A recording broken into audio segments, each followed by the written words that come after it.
कि मन में है धैर्य और तन में प्रचंड शौर्य, वन चंद्रगुप्त मौर्य प्रलय मचाएंगे और महाराणा और शिवा की संतति कहाते हम शीश कट जाए भले झुकने ना पाएंगे, और बार बार छेड़िए ना भारत स्वाभिमान को अन्यथा बाद में बहुत पछताएंगे। सौगंध मां भवानी की उठेगी ललकार जब आपके घरों पे चील कौवे मंडराएंगे। बिल क्लिंटन मार्च 2000 में भारत आए थे, 5 दिन रहे थे, मगर 5 घंटे पाकिस्तान में जाके रहे थे। आज 25 साल के बाद भारत उस स्थिति में पहुंचा है कि हम 5वीं बड़ी अर्थव्यवस्था हैं, 4थे बड़े स्टॉक एक्सचेंज हैं, 3रे बड़े ऑटोमोबाइल मैन्युफैक्चरर हैं, 2रे बड़े मोबाइल हैंडसेट के मैन्युफैक्चरर हैं, और डिजिटल ट्रांजैक्शन में जो भारत कहा जाता था कम समझदार वाला देश है, नंबर 1 के देश बन के उभरे हैं।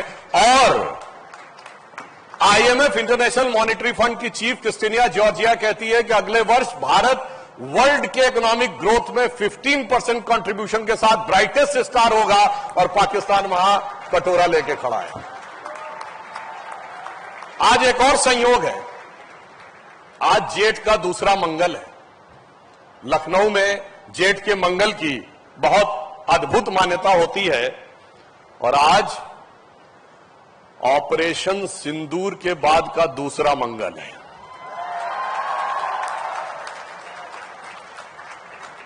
प्रधानमंत्री श्री नरेंद्र मोदी जी के नेतृत्व में और रक्षा मंत्री राजनाथ सिंह जी के दिशा निर्देश में मंगलवार की रात 7 मई को जो कुछ हुआ, आज जेठ के मंगल के दिन यदि हमें स्मरण करें तो मैं सिर्फ एक ही पंक्ति कहना चाहूंगा कि लाल देह लाली लसे अरुधरी लाल लंगूर और वज्र देह दानव दलन जय जय जय कपिसूर, और मंगलवार की रात को ऑपरेशन सिंदूर।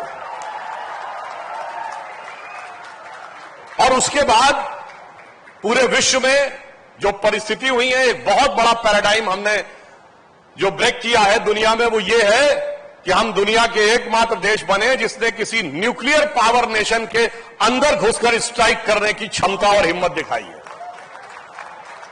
और माननीय रक्षा मंत्री जी ने एक महत्वपूर्ण बात बोली थी कि जो न्यूक्लियर एसेट्स हैं उनके ऊपर अंतर्राष्ट्रीय निगरानी होनी चाहिए थी। ये कितनी गंभीर बात है मैं आपको बताना चाहता हूं, आप समझ सकते हैं। आप सबने अगर इस बीच में ब्रीफिंग्स देखी होंगी तो जो पाकिस्तान की आर्मी के स्पोक्स पर्सन थे, उनका नाम शायद अहमद शरीफ है, मगर आपको पता होगा कि उनकी शराफत का करिश्मा क्या है कि उसके फादर, जिसका नाम सुल्तान सलाउद्दीन है, वो बाकायदा यूएन सिक्योरिटी काउंसिल के द्वारा डिजिग्नेटेड टेररिस्ट है, क्योंकि उसने 2000 में nuclear weapons Osama bin Laden को देने के लिए संपर्क किया था। यानी आप समझ सकते हैं कि ये जो वर्दी है उसकी वल्दियत में कितनी दहशतगर्दी है। और मैं एक बात और भी कहना चाहता हूं यहां संक्षेप में कि जब युद्ध हुआ, अभी युद्ध विराम नहीं हुआ है, सिर्फ अल्प विराम हुआ है। ये सिर्फ ऑपरेशनल ब्रेक है। जैसे आप टीवी में कहते हैं ना कमर्शियल ब्रेक है, मिलते हैं ब्रेक के बाद। तो अब ब्रेक के बाद क्या होगा इसे समझने की जरूरत। सिर्फ एक सिंपल सी बात कहूंगा,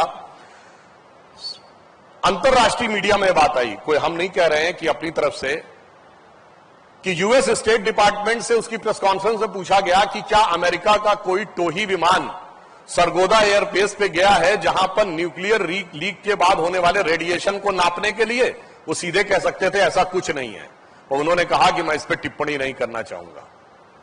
आप समझ सकते हैं कि कितनी गंभीर बात। और जो लोग कहते हैं रुकने की बात, अगर सरगोदा एयरबेस के ऊपर जहां उनका न्यूक्लियर आर्सेनल है, आप एक छोटी सी बात समझिए, न्यूक्लियर वेपन्स कोई ऐसे ओपन स्पेस में नहीं रखे जाते, वो जमीन के नीचे 30-40 मीटर गाड़ के रखे जाते हैं, और उसमें एंट्री एक्सिट 2 ही पॉइंट होते हैं। अगर दोनों पॉइंट डैमेज हो गए थे अंतरराष्ट्रीय मीडिया की खबरों के अनुसार, और अगर उसमें लीक की गुंजाइश थी, तो आपको पता है कितनी दूरी थी सरगोदा की भारत से?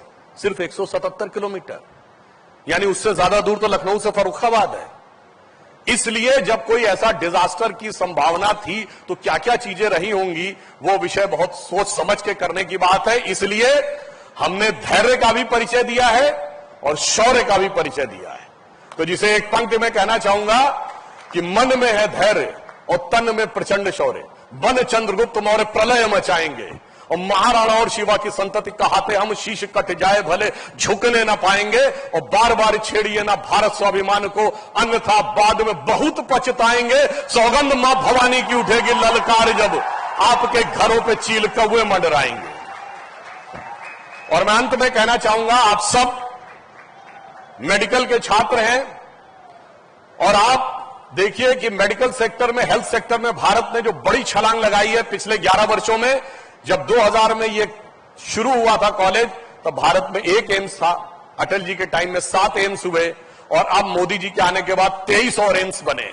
यानी हेल्थ सेक्टर में एक बड़ा परिवर्तन। मगर मैं आपसे भी ये कहना चाहूंगा एक बात, आप लोग सोचेंगे कि हमें बाहर निकल के क्या करना है। सिर्फ मत सोचिएगा कि हमें जाकर केवल मेडिकल की पढ़ाई का उपयोग करके अच्छा कैरियर बनाना है। यदि भारत को महाशक्ति बनाना है तो आप 3 चीजों का ध्यान रखिए। 21वीं सदी में 3 चीजें दुनिया का नक्शा बदलने वाली हैं, एक एटम, एक कंप्यूटर और एक जीन्स। एटम के अंदर जो एटॉमिक एनर्जी है वो, कंप्यूटर के अंदर आर्टिफिशियल इंटेलिजेंस और क्वांटम कंप्यूटर का जो आ रहा है, और जीन के अंदर आपने देखा कि कोविड वैक्सीन में जो वैक्सीनेशन हो रहा है उसके अंदर जीनोम सीक्वेंसिंग पे सबसे ज्यादा स्टडी हो रही। तो मेरा आप सबसे अनुरोध है कि आप genome sequencing, cellular microbiology, composite material, space technology, quantum computer जैसी नई चीजों में जाकर रिसर्च करिए, तब भारत को उस शक्ति से आप समृद्ध कर सकेंगे जो भारत का भवितव्य है। और इसलिए मैं अंत में कहना चाहूंगा कि भारत दुनिया में एक बहुत बड़ा हेल्थ हब बन के उभर रहा है। लखनऊ में इस हॉस्पिटल ने उस समय जब प्राइवेट सेक्टर के हॉस्पिटल्स में एक पायनियर भूमिका निभाई थी डॉक्टर के.एन. सिंह ने, और ये एक नए मुकाम पर पहुंचा है। भारत का हेल्थ सेक्टर भी एक नए मुकाम पर पहुंचा है। आप सब, जो प्रधानमंत्री जी ने अमृत काल कहा है इस देश का, यानी 25 वर्ष के बाद भारत जहां पहुंचेगा, तो उसमें उन्होंने कहा है कि इस देश को विकसित राष्ट्र बनाना है, गुलामी की मानसिकता से मुक्त करना है, अपनी विरासत पर गर्व करना है, हम सबको कर्तव्य करना है, कर्तव्य सामूहिक रूप से करना है। तो हम सब सामूहिक कर्तव्य करेंगे और निश्चित रूप से हम उस स्थान को प्राप्त करेंगे कि जिसे एक पंक्ति में कह के समाप्त करता हूं कि स्वप्न देखा था कभी वो आज हर धड़कन में है, एक नया भारत बनाने का इरादा मन में है, और बढ़ रहे हैं हम प्रगति की ओर उस रफ्तार से, कर रहा है विश्व भी हमको नमन इस पार से। और लास्ट में एक बात और कह दूं, हमारी शक्ति क्या है वो कुंभ मेले में दिखाई पड़ी। 66 करोड़ लोग आए, 50 लाख विदेश के लोग आए। जो कोई सोचता था कि दुनिया में पैसे से सुख मिलता है, कोई कहता था फिजिकल प्लेजर से सुख मिलता है, कोई कहता नेम एंड फेम से सुख मिलता है, वो हमारे कुंभ में क्या खोजने आते थे। एक पंक्ति में कहता हूं, वो सुख खोजे भौतिकता में, मदिरा में मांस की बोटी में। वो सुख खोजे भौतिकता में, मदिरा में मांस की बोटी में, ये भस्म रमाए अपने तन पर खुश हैं सिर्फ लंगोटी में। तो भारत के इस स्वरूप को नमन करिए और यह विश्वास रखिए भारत का समय आ गया है। जो प्रधानमंत्री जी ने कहा है सही समय है, यही समय है। तो भारत मां अंगड़ाई लेती, सुप्त चेतना जाग रही, ऋषि मुनियों की देवधरा फिर अपना रूप संवार रही।